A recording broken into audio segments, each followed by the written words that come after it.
ഒന്നിനെ പറ്റിയും ആലോചിക്കേണ്ട, മനസ്സിലായോ? അടുത്ത ഷൂട്ടിലെ നമ്മുടെ അമ്മാവനെയാണ് കാണിക്കുന്നത്. ആളിപ്പോൾ പ്രൊഫസർ ജൂവിന്റെ ക്ലിനിക്കിലേക്കാണ് ചെന്നിരിക്കുന്നത്. പ്രൊഫസർ ജൂ അല്ലേ? അതെ. ബോങ്പാലിനെ അറിയാവോ? അറിയാം. അവന്റെ പ്രൊഫസർ വർക്ക് ചെയ്യുന്നത് ഇവിടെയാണെന്ന് ഞാൻ കേട്ടു. അപ്പോ ഇതുവഴി പോയപ്പോ ഒന്ന് കേറിയെന്നേ ഉള്ളൂ. പക്ഷേ നിങ്ങളെ കണ്ടിട്ട് നല്ല പരിചയമുള്ളതുപോലെ. ഒരു പക്ഷേ ഇവിടെ എവിടെയെങ്കിലും വെച്ച് നമ്മൾ കണ്ടതായിരിക്കും. അല്ല, ഒരുപാട് കാലം മുന്നേ കണ്ട പോലെ. അത് കേട്ടതും ആ പ്രൊഫസറിന്റെ മുഖഭാവം അങ്ങ് മാറുന്നു. എനിക്ക് ഓർമ്മയില്ല. അപ്പോ ശരി, ബോങ്പാലിനെ നന്നായിട്ട് നോക്കണേ. അതും പറഞ്ഞ് അമ്മാവൻ പ്രൊഫസറിന് ഷേക്കാൻഡ് കൊടുക്കുകയാണ്. അപ്പോ ശരി, പിന്നെ കാണാം. പുറത്തേക്ക് ഇറങ്ങിയതും അമ്മാവന്റെ കൈ കിടന്ന് വിറയ്ക്കുകയാണ്. എന്തോ ഒരു പ്രശ്നമുള്ളതുപോലെ. അടുത്ത ഷൂട്ടിൽ നമ്മുടെ ഹ്യൂൻചി ബോങ്പാലിനെയാണ് കാണിക്കുന്നത്. രണ്ടുപേരും കൂടി ഇപ്പോൾ തിരികെ വീട്ടിലേക്ക് വന്നിരിക്കുകയാണ്. അപ്പോഴാണ് അമ്മാവൻ നേരത്തെ പ്ലേ ചെയ്ത ഒരു വീഡിയോ ഇല്ലേ, അത് നിർത്താതെയായിരുന്നു ആള് പോയത്. ഇത് ബോങ്പാലാണോ? എന്ത് ക്യൂട്ടായിരുന്നു കാണാൻ. അന്നേരമാണ് അവിടെ പ്രൊഫസർ ജൂവിനെ പോലെ ഒരാൾ നിൽക്കുന്നത് ഹ്യൂജി ശ്രദ്ധിക്കുന്നത്. പക്ഷേ ബോങ്പാലാണെങ്കിൽ പെട്ടെന്ന് TV ഓഫ് ചെയ്ത് കളയുന്നു. അത് കാരണം അവളും അത് വലിയ കാര്യമാക്കുന്നില്ല. ഇതൊക്കെ ആരാ റെക്കോർഡ് ചെയ്തേ? എന്റെ അച്ഛനാ. എപ്പോഴും ഇങ്ങനെ എന്തെങ്കിലുമൊക്കെ റെക്കോർഡ് ചെയ്തോണ്ടിരിക്കും. ഞാനൊരു കാര്യം ചോദിച്ചോട്ടെ, അച്ഛനുമായിട്ട് എന്താ പ്രശ്നം? പക്ഷേ അവൻ അതിന് മറുപടി ഒന്നും പറയുന്നില്ല. അടുത്ത ഷോട്ടിൽ ഒരു കോളേജാണ് കാണിക്കുന്നത്. അവിടെ ഈ നട്ടപ്പാത്തിലേക്ക് ഒരു ചെറുക്കൻ എന്തോ കാര്യത്തിനായിട്ട് വന്നേക്കുവാണ്. എന്തോ എടുക്കാൻ വേണ്ടി അവൻ താഴത്തെ സ്റ്റെയറിന്റെ അടുത്തേക്ക് ചെന്നതും പെട്ടെന്നാണ് അവിടെ ആരോ ഉള്ളതുപോലെ അവന് ഫീൽ ചെയ്യുന്നത്. എന്താണെന്ന് അറിയാൻ വേണ്ടി അങ്ങോട്ടേക്ക് ടോർച്ചടിച്ച് നോക്കിയതും ദേ ഒരു പ്രേതം. അത് കണ്ടതും നിലയും വിളിച്ചുകൊണ്ട് അങ്ങനെ ജീവനും കൊണ്ടൊരു ഒറ്റ ഓട്ടം. ശേഷം ആള് നേരെ വരുന്നത് നമ്മുടെ ചോയുടെയും കിമിന്റെ അടുത്തേക്കാണ്. ഒന്നാമതേ പേടിച്ച് വിറച്ചാണ് ആള് വന്നേക്കുന്നത്. അതിന്റെ കൂടെ തന്നെ ഇവന്മാര് നല്ലതുപോലെ മൂപ്പിക്കുന്നുണ്ട്. നിന്റെ കണ്ണിന്റെ താഴെ മുഴുവന് കറുത്തിരിക്കുവാണല്ലോ, പൾസും വളരെ വീക്കാണ്. അതിനർത്ഥം നീ കണ്ടത് ഒരു പ്രേതത്തെ തന്നെയാണെന്നാണ്. ഞാൻ എന്താ ചെയ്യണ്ടേ? എല്ലാം ഞങ്ങൾ നോക്കിക്കോളാം, നീ ക്യാഷ് മാത്രം തന്നാ മതി. അപ്പോഴേക്കും ബോംപാലും ഹ്യൂൻചിയും കൂടി അങ്ങോട്ടേക്ക് വരുന്നു. അങ്ങനെ ഇപ്പോൾ എല്ലാവരും കൂടി ആ കോളേജിലേക്ക് പോവുകയാണ്. ഈ സ്കൂളിലുള്ള എല്ലാവരും ആ പ്രേതത്തെ കണ്ടിട്ടുണ്ടെന്നാ പറയുന്നത്. അതേ സമയത്ത് അവിടെ ക്ലീൻ ചെയ്യുന്ന ഒരു ലേഡിയെ കാണിക്കുവാണ്. അവർ ലിഫ്റ്റിന്റെ അടുത്തേക്ക് വന്നതും ദേ ആ പ്രേതം അതിനകത്ത് നിൽക്കുന്നു. പിന്നീട് ആ കോളേജിൽ തന്നെയുള്ള മറ്റൊരു ചെറുക്കന്റെ അടുത്തേക്കും ഈ പ്രേതം വരുന്നു. അങ്ങനെ ആ സ്കൂളിലുള്ള മിക്കവരെ പേടിപ്പിക്കലാണ് ഈ പ്രേതത്തിന്റെ പണി. അങ്ങനെ ബോംപാലും ഹ്യൂൻചിയും കൂടി പ്രേതത്തെ കണ്ടെന്ന് പറഞ്ഞ സ്റ്റെയറിന്റെ അടുത്തേക്ക് വരികയാണ്. പക്ഷെ അവർ വന്ന് നോക്കിയിട്ട് അവിടെ അങ്ങ് മാറിയും കാണുന്നില്ല. ഇവിടെ ആരും ഇല്ലല്ലോ. ചിലപ്പോൾ പോയി കാണും. എനിക്ക് ഒന്നും ഫീൽ ചെയ്യുന്നില്ല. ആ സമയത്താണ് മുകളിൽ കുറെ പെൺകുട്ടികളുടെ നിലവിളി കേൾക്കുന്നത്. ശബ്ദം കേട്ടതും എല്ലാവരും അങ്ങോട്ടേക്ക് ഓടുകയാണ്. ചെന്ന് നോക്കിയപ്പോഴോ അവിടെ ഒരു ക്ലാസ് മുറിയിലായിട്ട് ദേ ഇരിക്കുന്നു ആ പ്രേതം. അതിനെ കണ്ടതും അവിടെ ഉണ്ടായിരുന്ന സകല എണ്ണോ ജീവനും കൊണ്ട് ഓടുന്നു. എന്തോ ഒരു കുഴപ്പമില്ലേ? ആ പ്രേതവും പുറത്തേക്ക് ഇറങ്ങി ഓടാനായിട്ട് കഥക് ചെന്ന് തുറന്നതും ദേ അവിടെ തന്നെ നിൽപ്പുണ്ടായിരുന്നു നമ്മുടെ ചോയ്. പിന്നെ പറയണ്ടല്ലോ, അവിടെ കൂട്ട നിലവിളിയായിരുന്നു. എങ്കിലും അവന്മാരാ പ്രേതത്തെ കയ്യോടെ പോകുന്നു. ഓടി വായോ, ഞങ്ങൾ പ്രേതത്തെ പിടിച്ചേ. നിർത്ത് ഡാ, നീ പാർക്കല്ലേ. ഇത് അയാളുടെ ഒരു കൂട്ടുകാരനായിരുന്നു. അങ്ങനെ അയാളെ കൊണ്ടുവന്ന് വയറ് നിറച്ച് ഫുഡൊക്കെ കൊടുക്കുന്നു. നിനക്ക് എന്താ പറ്റിയത്?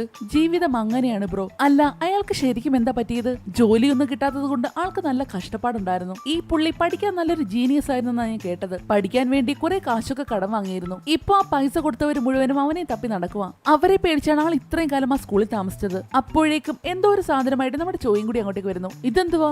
ദയവ് ചെയ്ത് അവന്മാര് തന്ന പാരിതോഷികമാണെന്ന് മാത്രം പറയല്ലേ. പക്ഷെ അത് തന്നെയായിരുന്നു കാര്യം. ഇതിന്റെ പേര് ജെർമേനിയ സ്റ്റോൺ എന്നാ. ഇതിൽ കിടന്നുറങ്ങിയാലും നമ്മുടെ ഇമ്മ്യൂണിറ്റി പവർ കൂടും, പിന്നെ നല്ല സ്ട്രെങ്തും കിട്ടും. ദേ ഇത് കണ്ടോ, അവന്മാര് തന്ന ബ്രേസ്ലെറ്റാ. ഇതിട്ട ശേഷം എനിക്ക് ചിരി നിർത്താനേ പറ്റുന്നില്ല. ഒന്ന് ട്രൈ ചെയ്യുന്നോ? എനിക്ക് വേണ്ടത് പൈസയാ, അല്ലാതെ ഇതൊന്നും അല്ല. അതും പറഞ്ഞ് അവൻ അവിടുന്ന് പോകുന്നു. നീ എന്തിനാ ഇത് മേടിച്ചേ? അതിന് അവന്മാരുടെ കയ്യിൽ പൈസ ഇല്ലല്ലോ. പക്ഷേ നമ്മുടെ ചോയാണെങ്കിൽ ദേഹം മുഴുവനും കിടന്ന് ചൊറിയുവാണ്. കയ്യിലൊക്കെ ദേ എന്തൊക്കെ അലർജിയൊക്കെ ആയിട്ടുണ്ട്.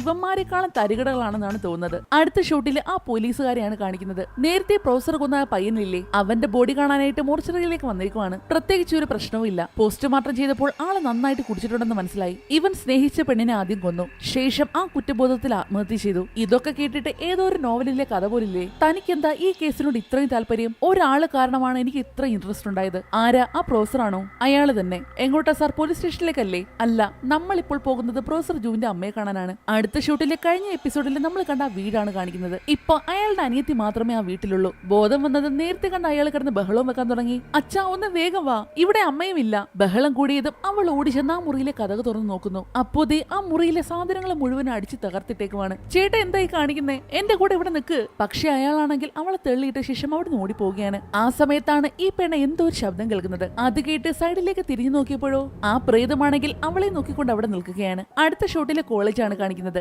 എന്തോ കാരണം കൊണ്ട് ഇന്ന് പ്രൊഫസർ ജൂവിന്റെ ക്ലാസ് ഇല്ല. ഇന്ന് ക്ലാസ് ഇല്ലേ? അത് നല്ലതല്ലേ, നമുക്കൊരു പിക്നിക്കിന് പോയാലോ? അപ്പോഴാണ് അവന് ചോയുടെ കോള് വരുന്നത്. അടുത്ത ഷോട്ടിൽ ആ പോലീസുകാരെയാണ് കാണിക്കുന്നത്. അവരിപ്പോൾ പ്രൊഫസർ ജൂവിന്റെ അമ്മയെ കാണാനായിട്ട് വന്നേക്കുവാണ്. ഈ അടുത്തങ്ങാണ് പ്രൊഫസർ ജൂ നിങ്ങളെ കാണാൻ വന്നിരുന്നു. അവസാനമായിട്ട് വന്നത് എപ്പോഴാണ്? എനിക്ക് കൃത്യമായിട്ട് ഡേറ്റ് ഓർമ്മയില്ല. പെട്ടെന്നാണ് അവര് പുറത്ത് എന്തോ കണ്ട് ഞെട്ടുന്നത്. അത് കണ്ട് ആ പോലീസുകാർ തിരിഞ്ഞു നോക്കിയപ്പോഴോ ദേ നിൽക്കുന്ന പ്രൊഫസർ ജൂ. നിങ്ങൾ അന്വേഷിച്ചു വന്നത് എന്തെങ്കിലും കിട്ടിയോ? അത് നേരിട്ട് നിങ്ങളുടെ അമ്മയോട് തന്നെ ചോദിക്കുന്നതാവും നല്ലത്. അതും പറഞ്ഞ് ആ പോലീസ് പോലീസുകാർ അവിടുന്ന് പോവുകയാണ്. അതേസമയം നമ്മുടെ ബോംബാലും ടീംസും കൂടി ഇപ്പോൾ ആ വീട്ടിലേക്ക് വന്നേക്കുവാണ്. എന്റെ പേരൻസ് ഇപ്പോൾ ഏട്ടനെ നോക്കി നടക്കുക. ആ പ്രേതമാണെങ്കിൽ എന്നെ ഇങ്ങനെ നോക്കിക്കൊണ്ട് നിൽക്കുമായിരുന്നു. അവളെന്റെ ചേട്ടനെ എന്തെങ്കിലും ചെയ്യുവോ? അവരെവിടെയാണ് പോയതെന്ന് വല്ല ഐഡിയ ഉണ്ടോ? അവരെപ്പോഴും പോവാറുള്ള പ്ലേസ് അങ്ങനെ എന്തെങ്കിലും? എനിക്ക് തോന്നുന്നത് ചിലപ്പോൾ ഈ സ്ഥലത്തേക്കായിരിക്കും. അവളുടെ ചിതാഭസ്മവും ചേട്ടൻ അവിടെ കൊണ്ടുവന്ന് ഒഴുക്കിയത്. അങ്ങനെ അവരെല്ലാവരും കൂടി ആ പ്ലേസിലേക്ക് പോവുകയാണ്. വിചാരിച്ചതുപോലെ തന്നെ അയാളും അവിടെ തന്നെ ഉണ്ടായിരുന്നു. അവർ നോക്കുമ്പോൾ അയാൾ സൂസൈഡ് ചെയ്യാൻ വേണ്ടി ആ പാലത്തിന്റെ അടുത്ത് ചെന്ന് നിൽക്കുവാണ്. അയാളുടെ തൊട്ട് പിറകിലായിട്ട് ആ പ്രേതവും നിൽപ്പുണ്ട്. അത് കണ്ടതും ഹ്യൂൻചി ഓടിച്ചെന്ന് ആ പ്രേതത്തെ പിടിച്ചു മാറ്റുന്നു. നീ എന്തായി ചെയ്യുന്നേ? നീ സ്നേഹിച്ച ആളെ തന്നെ കൊല്ലാൻ നോക്കുവാണോ? ഞാനെന്തിനാ അവനെ കൊല്ലുന്നേ? ഞാൻ അവനെ രക്ഷിക്കാൻ നോക്കുമായിരുന്നു. അതവര് പറഞ്ഞോണ്ട് നിൽക്കുമ്പോൾ തന്നെ അയാൾ പെട്ടെന്നെടുത്ത് വെള്ളത്തിലേക്ക് ചാടുവാണ്. അത് കണ്ടതും ബോംബാൽ ഓടി വന്ന് വെള്ളത്തിലേക്ക് എടുത്തൊരു ഒറ്റച്ചാട്ടം. അങ്ങനെ അവൻ അയാളെ ഒരുവിധം രക്ഷിച്ച് കരയ്ക്ക് കയറ്റുന്നു. അപ്പോഴേക്കും അങ്ങോട്ടേക്ക് ഹ്യൂൻചി പിന്നെ ആ പ്രേതവും കൂടി വരുന്നു. ഇപ്പോൾ അയാൾക്ക് ആ പെണ്ണിന്റെ ആത്മാവിനെ കാണാം. ഇങ്ങനെയൊന്നും ചെയ്യല്ലേ. പിന്നീട് ഒരു ഫ്ലാഷ് ബാക്ക് ആണ് കാണിക്കുന്നത്. ഇയാൾക്ക് ഒരു അസുഖമുണ്ടായിരുന്നു, ബ്രെയിൻ ട്യൂമർ. കൂടിപ്പോയാലും 3 മാസം വരെ നിങ്ങൾക്ക് ജീവിക്കാൻ സാധിക്കൂ. അപ്പോ ഓപ്പറേഷൻ ചെയ്താലോ? ചെയ്യാം, പക്ഷേ ഞങ്ങൾക്കൊരു ഉറപ്പുമില്ല. ആ സങ്കടത്തിൽ ആള് കുടിച്ച് ലക്ക് കേട്ട ശേഷം മരിക്കാൻ വേണ്ടി റോഡിന്റെ നടുക്ക് കയറി നിൽക്കുവാണ്. അന്നേരമാണ് ആ പെൺകുട്ടി ഇതും കണ്ടുകൊണ്ട് വരുന്നത്. അവൾ പെട്ടെന്ന് ഓടിച്ചെന്ന് അയാൾ തള്ളി മാറ്റുന്നു. താൻ എന്ത് ചാവാൻ നടക്കുവാണോ? അതെ, ദേ നോക്ക്, തന്റെ കഥ എന്തുവാണെന്നൊന്നും എനിക്കറിയില്ല. താൻ ഇത്രയും ചെറുപ്പമല്ലേ. അടുത്തതായിട്ട് എന്താണ് നടക്കാൻ പോകുന്നത് പോലും നമുക്ക് ആർക്കും അറിയില്ല. അതുകൊണ്ട് ഓരോ ദിവസവും നമുക്ക് ഇഷ്ടമുള്ളതുപോലെ ജീവിക്കാൻ പഠിക്കണം. ഒരിക്കലും നമുക്ക് ഇഷ്ടമുള്ളതുപോലെ എന്തെങ്കിലുമൊക്കെ നടക്കും. സ്ട്രോങ് ആയിരിക്കണം കേട്ടോ. അവളുടെ ഉപദേശങ്ങൾ കേട്ടതും അവന്റെ മനസ്സ് ആകെ അങ്ങ് മാറുന്നു. അങ്ങനെ പിറ്റേന്ന് മുതൽ അവൻ ആ പെൺകുട്ടിയെ കാണാൻ തുടങ്ങി. നല്ല കാര്യം തന്നെ, മദ്യത്തെക്കാളും കോഫി കുടിക്കുന്നതാണ് നല്ലത്. പക്ഷെ അവൻ അവളോട് മറുപടി ഒന്നും പറയുന്നില്ല. അതെ, നിങ്ങൾ ഒരു കോഫി എടുക്കാൻ മറന്നുപോയി, അത് നിനക്കാ. അത് പറഞ്ഞ് അവളുടെ മുഖത്തിരുന്ന സ്റ്റിക്കർ ഇളക്കി അവൻ അവന്റെ മുഖത്തേക്ക് ഒട്ടിക്കുന്നു. ആൾക്ക് പ്രേമം അസ്ഥയ്ക്ക് പിടിച്ചേക്കുമാണ്. പിറ്റേന്നും പതിവ് പോലെ തന്നെ അവൻ അവളെ കാണാൻ വരുന്നു. അങ്ങനെ ഓരോ ദിവസം കഴിയുന്തോറും അവർ തമ്മിൽ കൂടുതൽ അടുക്കാൻ തുടങ്ങി. ഇപ്പോൾ അവര് പിരിയാൻ പറ്റാത്ത രീതിയിൽ അടുത്തേക്കുമാണ്. പരസ്പരം കാണാതിരിക്കാൻ പറ്റാത്ത അവസ്ഥ. അങ്ങനെ ഇരിക്കെ അയാളുടെ ഓപ്പറേഷന്റെ ഡേറ്റ് എടുക്കുന്നു. പക്ഷേ ഈ കാര്യങ്ങളൊന്നും അവൻ അവളോട് പറഞ്ഞിരുന്നില്ല. 7 ദിവസത്തേക്ക് ഞാനൊരു ട്രിപ്പിന് പോകുക. തിരികെ വരാൻ നേരം ഞാൻ ആദ്യം വരുന്നത് നിന്റെ അടുത്തേക്കായിരിക്കും. അങ്ങനെ അവനിപ്പോൾ ഓപ്പറേഷന് വേണ്ടി അഡ്മിറ്റ് ആയിരിക്കുവാണ്. പക്ഷേ ഈ കാര്യങ്ങളൊന്നും അവളോട് മറച്ചു വെക്കാൻ അവന് മനസ്സ് വരുന്നില്ല. അത് കാരണം സത്യങ്ങളെല്ലാം ഒരു വോയിസ് മെസ്സേജ് ആക്കി അവൻ അവൾക്ക് അയച്ചു കൊടുക്കുന്നു. ആ ഒരു വാർത്ത കേട്ടതും അവൾ ആകെ ഷോക്കായി പോവുകയാണ്. ആ ഒരു നിമിഷം തന്നെ അവനെ കാണാൻ വേണ്ടി അവൾ ഹോസ്പിറ്റലിലേക്ക് ഓടാൻ തുടങ്ങി. പക്ഷേ അങ്ങനെ ഓടുന്ന വഴിക്കാണ് പെട്ടെന്നൊരു കാർ വന്ന് അവളെ ഇടിച്ചിരുന്നത്. അതേസമയം ഇവിടെ ഓപ്പറേഷൻ എല്ലാം സക്സസ് ആയിരുന്നു. കണ്ണ് തുറന്നതും അവൻ ആദ്യം വിളിക്കുന്നത് അവളെയാണ്. പക്ഷേ ആ നിമിഷം അവൾ അവിടെ മരിച്ചു കിടക്കുമല്ലായിരുന്നു. അവിടെ ഉണ്ടായിരുന്ന പോലീസുകാരാണ് അവൾ മരിച്ച വിവരം അവനെ അറിയിക്കുന്നത്. ആ ഒരു ഷോക്ക് അവന് താങ്ങാനായില്ല. അന്നു മുതലാണ് അവൻ ഇതുപോലെ പെരുമാറാൻ തുടങ്ങിയത്. അവളുടെ ആ വേർപാട് അവന് സഹിക്കാനാകുമായിരുന്നില്ല. എന്നോട് ക്ഷമിക്കണം, അന്ന് ഞാൻ നിന്നെ വിളിക്കാൻ പാടില്ലായിരുന്നു. ഇതൊന്നും നിന്റെ തെറ്റല്ല. ദയവ് ചെയ്ത് സ്വന്തം ജീവിതം നശിപ്പിക്കരുത്. എനിക്ക് നിന്റെ കൂടെയാണ് ജീവിക്കേണ്ടത്. പക്ഷേ എനിക്ക് നീ മരിക്കേണ്ടെന്നാണ്. അങ്ങനെ ചെയ്താൽ അതെന്നെ വീണ്ടും വിഷമത്തിലാക്കും. നിന്റെ കൂടെയുള്ള ഓരോ നിമിഷവും ഞാൻ ഒരുപാട് സന്തോഷിച്ചിരുന്നു. അതുകൊണ്ട് നല്ല ഓർമ്മകൾ മാത്രം തന്നായിരിക്കണം നീ എന്നെ പറഞ്ഞു വിടുന്നത്. എനിക്ക് സത്യം ചെയ്തതാ, ഇനി ഒരിക്കലും സ്വയം വേദനിപ്പിക്കില്ലെന്ന്. അവളുടെ സന്തോഷത്തിന് വേണ്ടി അവൻ അവൾക്ക് വാക്ക് കൊടുക്കുന്നു. ഞാൻ നിന്നെ ഒരുപാട് സ്നേഹിക്കുന്നു, എനിക്കും നിങ്ങളെ ഒരുപാട് ഇഷ്ടമാണ്. അങ്ങനെ ആ ആത്മാവ് അവനെ വിട്ട് അവിടുന്ന് പോവുകയാണ്. ആ കാഴ്ച കണ്ടതും അവൻ പൊട്ടിക്കരയാൻ തുടങ്ങി. അവൻ ഓക്കെ ആകുമായിരിക്കും അല്ലേ? അവൻ ഓക്കെ ആകും. അങ്ങനെ ഇപ്പോൾ എല്ലാവരും തിരികെ വീട്ടിലേക്ക് വന്നേക്കുവാണ്. അതെ, ഒന്ന് നിക്കണേ. അതും പറഞ്ഞ് അവനൊരു ലെറ്റർ എടുത്ത് ബോംബാലിനെ കാണിക്കുന്നു. ഇത് ഹ്യൂൻചിക്ക് വേണ്ടി ഞാൻ എഴുതിയതാ. അവളോട് പറയണം ഇതെന്റെ ഹൃദയമാണെന്ന്. അതെ, ഒരു കാര്യമുണ്ട്. എന്താന്ന് വെച്ചാൽ ഹ്യൂൻചിയുടെ മനസ്സിൽ വേറെ ആരോ ഉണ്ട്. പാവം നമ്മുടെ കിം അത് കേട്ട് തകർന്നു പോകുന്നു. ആള് ചോയയും കെട്ടിപ്പിടിച്ച് പൊട്ടിക്കരയുമാണ്. അവരെ പോലെ നമ്മൾ പിരിയേണ്ടി വരുവോ? എന്തിനാ അതിനെ കുറിച്ച് ഓർക്കുന്നേ? ഫ്യൂച്ചറിനെ ഓർത്ത് ടെൻഷൻ അടിച്ചാലും ഒന്നും മാറാൻ പോകുന്നില്ല. അത് ശരിയാ. അല്ല, നമ്മുടെ കിം ഓക്കെ ആകുമായിരിക്കും അല്ലേ? പാവം അവനിവിടെ മനസ്സ് തകർന്നിരിക്കുവാണ്. ഞാൻ നിന്നോട് നേരത്തെ പറഞ്ഞതല്ലേ, ഒരു മനുഷ്യൻ എങ്ങനെ പ്രയത്തെ സ്നേഹിക്കുന്നേ? ഞാനിത് അവൾക്ക് വേണ്ടി എഴുതിയ ലെറ്റർ ആയിരുന്നു. അതും പറഞ്ഞ് അവൻ ആ ലെറ്റർ വലിച്ചു കയറി വെള്ളത്തിലേക്ക് എറിയുവാണ്. എനിക്കിനി ഇങ്ങനെ ജീവിക്കാൻ പറ്റില്ല. അതും പറഞ്ഞ് അവൻ ചാടി മരിക്കാൻ പോകുന്നു. അത് കണ്ട് ചോയ് ഓടി വന്ന് അവനെ പിടിച്ചു മാറ്റിയ ശേഷം മോന്തക്കിട്ട് ഒറ്റയടി. നീ ഇല്ലാതെ ഞാൻ അങ്ങനെ ജീവിക്കാനാ? അതും പറഞ്ഞ് 2 പേരും കൂടി കെട്ടിപ്പിടിച്ച് നിലവിളിക്കുവാണ്. അടുത്ത ഷൂട്ടിൽ നമ്മുടെ അമ്മാവനെയാണ് കാണിക്കുന്നത്. ആള് നേരത്തെ കണ്ട ആ മന്ത്രവാദി ലേഡിയെ കാണാനാണ് ഇപ്പോഴും വന്നേക്കുന്നത്. ബോംബാല് കുഞ്ഞായിരിക്കുന്ന സമയത്തെ അവന്റെ ദേഹത്തുള്ള ദുരാത്മാവിനെ ഒഴിപ്പിക്കാനായിട്ട് ഞാനൊരു വെപ്പൺ യൂസ് ചെയ്തില്ലായിരുന്നു. അതേപോലെ ഒരു വെപ്പൺ എനിക്ക് ഇനിയും വേണം. അത് കിട്ടാൻ കുറച്ച് പാടാണ്. അത് വളരെ അപൂർവമാണ്. അതുകൊണ്ട് തന്നെ അത് കിട്ടാനും കുറച്ച് പാടാണ്. ദയവ് ചെയ്ത് എങ്ങനെയെങ്കിലും അതൊന്ന് ഒപ്പിച്ചു തരണം. ശരി, ഞാനൊന്ന് നോക്കട്ടെ. അടുത്ത ഷൂട്ടില് പ്രൊഫസർ ജൂവിനെയാണ് കാണിക്കുന്നത്. അമ്മ, ഞാൻ പോകുവാ. ശരി, പെട്ടെന്ന് പോ, നേരം വൈകുന്നു. അന്നേരമാണ് അവന്റെ അമ്മയുടെ കൈ മുറിഞ്ഞിരിക്കുന്നത് അവൻ കാണുന്നത്. ഇതെന്ത് പറ്റി? പക്ഷെ അവര് പെട്ടെന്ന് ഒഴിഞ്ഞു മാറുവാണ്. ഒന്നുമില്ല. അത് കാരണം അവൻ വേറെ ഒന്നും മിണ്ടിയതുമില്ല.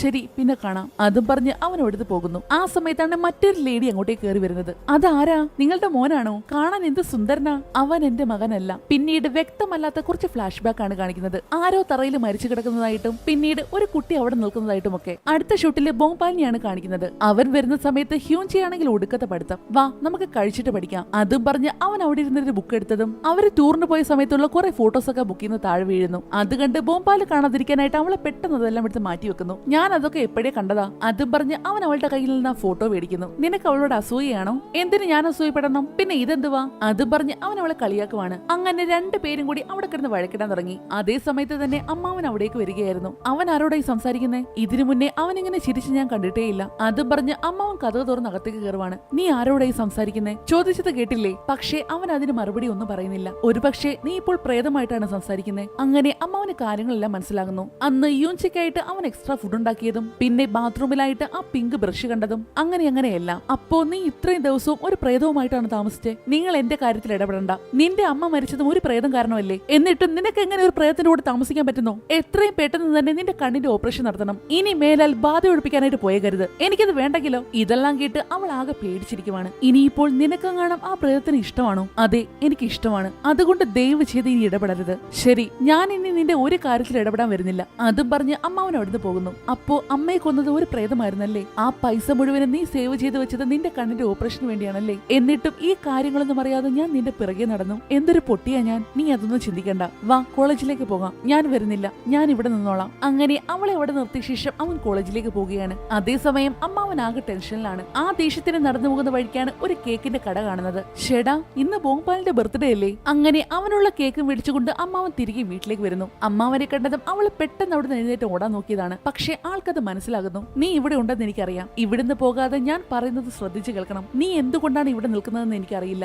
അതിപ്പോ എന്തുകൊണ്ടായാലും നീ ബോംപാലിനെ വെറുതെ വിടണം. അവന്റെ നല്ലതിനു വേണ്ടിയാണ് ഞാൻ ഈ പറയുന്നത്. അവൻ കുഞ്ഞായിരുന്ന സമയത്ത് അവന്റെ ദേഹത്ത് ഒരു ഈവിൾ സ്പിരിറ്റ് കയറിയായിരുന്നു. അന്ന് ബാധ ഒഴിപ്പിക്കാൻ വേണ്ടി അവന്റെ അച്ഛനും അമ്മയും കൂടി ബോംപാലിനെ അമ്മാവന്റെ അടുത്തേക്കാണ് കൊണ്ടുവന്നത്. കാര്യം മനസ്സിലായ അമ്മാവൻ തന്റെ കയ്യിലിരുന്നൊരു ബ്രേസ്ലെറ്റ് ഊരി അവന്റെ കയ്യിലേക്ക് ഇട്ട് കൊടുക്കുന്നു. അത് അങ്ങോട്ടേക്ക് ഇട്ടതും പെട്ടെന്ന് ബോംബാലെ നിലവിളിക്കാൻ തുടങ്ങി. ശേഷം അദ്ദേഹം തന്റെ കയ്യിലിരുന്ന വാളെടുത്ത് എന്തൊക്കെയോ ചെയ്യുകയാണ്. ആ വാള് കൊണ്ട് ബോംബാലിന്റെ ദേഹത്തേക്ക് വെട്ടുന്നതായിട്ട് കാണിച്ചതും പെട്ടെന്ന് ആത്മാവ് അവന്റെ ദേഹം വിട്ട് പുറത്തേക്ക് പോകുന്നു. കൂടെ തന്നെ അവന്റെ കയ്യിൽ കിട്ടിയിരുന്ന ആ ബ്രേസ്ലെറ്റും പൊട്ടി വീഴുന്നു. പക്ഷെ ദേഷ്യം വന്ന ദുരാത്മാവ് അമ്മാവനെ നല്ല രീതിയിൽ അറ്റാക്ക് ചെയ്യുന്നുണ്ട്. അതിനുശേഷമാണ് ആളുടെ ഈ പവറൊക്കെ ഒന്ന് കുറഞ്ഞത്. പക്ഷെ അതുകൊണ്ടൊന്നും അതിന്റെ പകയടങ്ങിയില്ല. ആ ദേഷ്യത്തിനാണ് അതന്ന് ബോംബാലിന്റെ അമ്മയെ കാറിന് മുന്നിലേക്ക് തള്ളിയിട്ട് കൊന്നതും. അന്ന് മുതലാണ് അവൻ പ്രേതങ്ങളെ കാണാൻ തുടങ്ങിയത്. അന്ന് മുതൽ അവൻ ഒരുപാട് കഷ്ടപ്പെട്ടിട്ടുണ്ട്. അവന്റെ ഈ കണ്ണ് മാറ്റിവെക്കാനുള്ള ഓപ്പറേഷന് വേണ്ടിയാണ് അവൻ ഈ പൈസ എല്ലാം സ്വരുക്കു കൂട്ടിയത്. നിനക്ക് തോന്നുന്നുണ്ടോ ഒരു മനുഷ്യനും പ്രേതത്തിനും ഒരുമിച്ച് ജീവിക്കാൻ സാധിക്കുമെന്ന്? അതുകൊണ്ട് അവന്റെ നല്ലതിനു വേണ്ടി ദയവ് ചെയ്ത് അവന് വിട്ടുപോകണം. ഇതെല്ലാം കേട്ട് അവൾക്ക് ആകെ സങ്കടമാവുന്നു. അതേസമയം ഹ്യൂൻചെ ഇല്ലാത്തതുകൊണ്ടാകാം കോളേജിലേക്ക് പോകാൻ മനസ്സിലാതെ അവൻ തിരികെ വീട്ടിലേക്ക് ഓടി വരുവാണ്. അകത്ത് വന്ന് നോക്കിയതും അവിടെ ഹ്യൂൻചെ ഇല്ല. പകരം അമ്മാവൻ കൊണ്ടുവന്ന കേക്ക് അവൻ കാണുന്നു.